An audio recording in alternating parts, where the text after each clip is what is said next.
Thank you, Mr. Chairman, and Mr. Secretary, good to see you. Thank you for your work on the Mexican trucking issue, something of importance to growers in the Pacific Northwest, and I'm sure I'll get a chance to ask you a question about that. I also just wanted to raise that last time you were before the committee, we raised the issue of national freight mobility, and working obviously with the subcommittee chairman, Senator Lautenberg and Senator Murray, we introduced the Freight Act last year.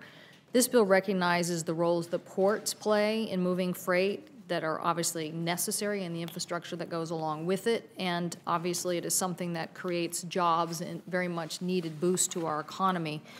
I know that you will have a chance to address some of these issues, but a GAO report in 2003 cited specific barriers to inhibiting intermodal transportation, limited federal funding targeted the projects, limited collaboration, limited ability to evaluate projects. So I hope we'll hear from you today about the department's current freight strategy orientation on highway corridors and multimodal, where the coordination within the administration lies on such issues, and where the department's intentions are to creating freight mobility programs. I think these types of prioritizations have worked well for our economy in needs of making infrastructure improvements that are tied directly to jobs. So I look forward to hearing within this budget proposal the priorities that you can give to that. Thank you, Mr. Chairman.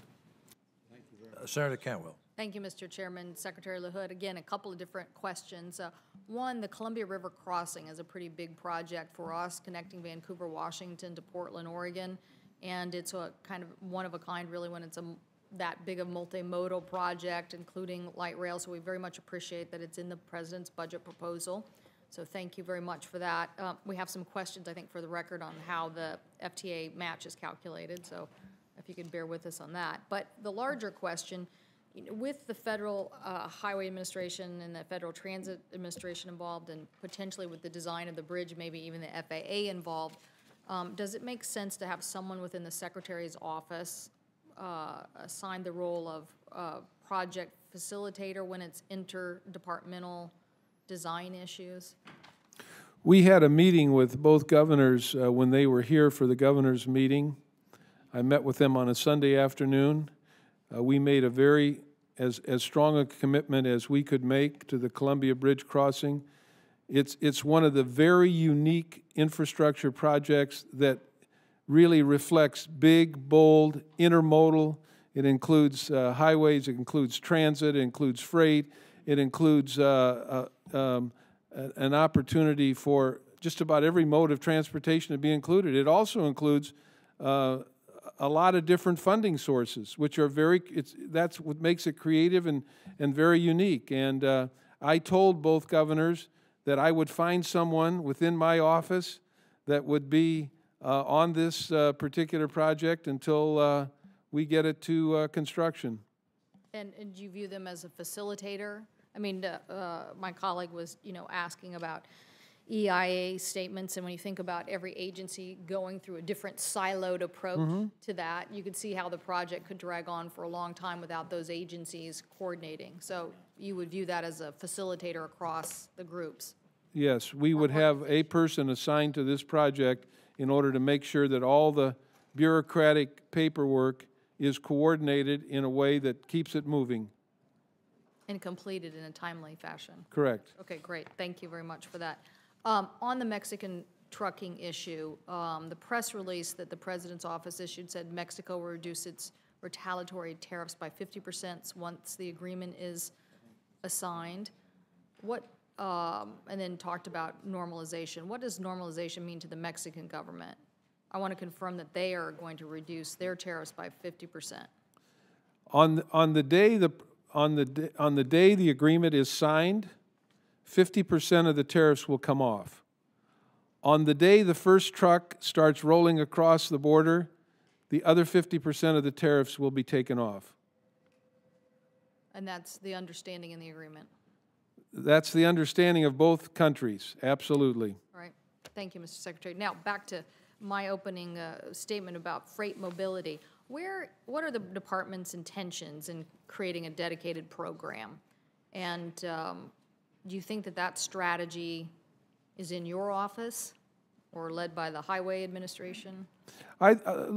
one of the things that we've done over the last 2 years, under the Tiger program, which was $1.5 billion, we gave half of that money to our freight rail friends. We want to enhance freight rail. Now, we're doing this in a selfish way, because we need our friends in the freight business to help our ability to get our high-speed rail program going, because there's not enough money to build infrastructure all over America. We want to use the great freight rail system that we have.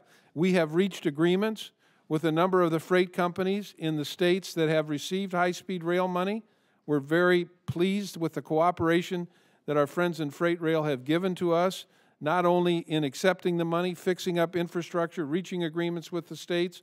I think we have about as good a relationship with the Class 1 freight rails as has ever been developed over a long period of time, not only because of the money they receive, but because of the commitment they're making to let us use their tracks. And so all of this has been coordinated through my office. Great. So what I'm talking about now is how do you, so that's great. So it sounds like you're ready to take the next step too, maybe, in coordinating on the physical transportation highway side, a coordination of making sure, because if you're betting on that rail infrastructure, you got to bet on the trucks in a cohesive framework to get to those rails, and obviously in coordination with the ports. And you know, obviously, the more congestion there is in any kind of area like Tacoma or Seattle or what have you, and if you don't have a plan like that, you're not only costing consumers in their own transportation, but you're costing the movement of goods and services. And we have a very, very competitive Vancouver, British Columbia above us that is willing to take all of this business if we don't get this right. So you're talking about truck, in coordination of the system together. Yeah. Look, I think that we are committed to a coordinated system. We're working with the trucking industry on their ability to continue to be competitive. They weren't, you know, particularly enamored of, you know, some of the proposals that were being floated around with respect to the Mexican truck, the cross-border. But we met with them and we worked those out. We think, you know, the trucking industry is vital, and all of this has been coordinated through my office, and I have taken a personal interest in meeting with the trucking industry and the freight industry and the port industry to really make sure there is a lot of coordination going on. Great. Well, we'll have some suggestions, too, about that we would appreciate you looking at. Thank you, Mr. Thank you.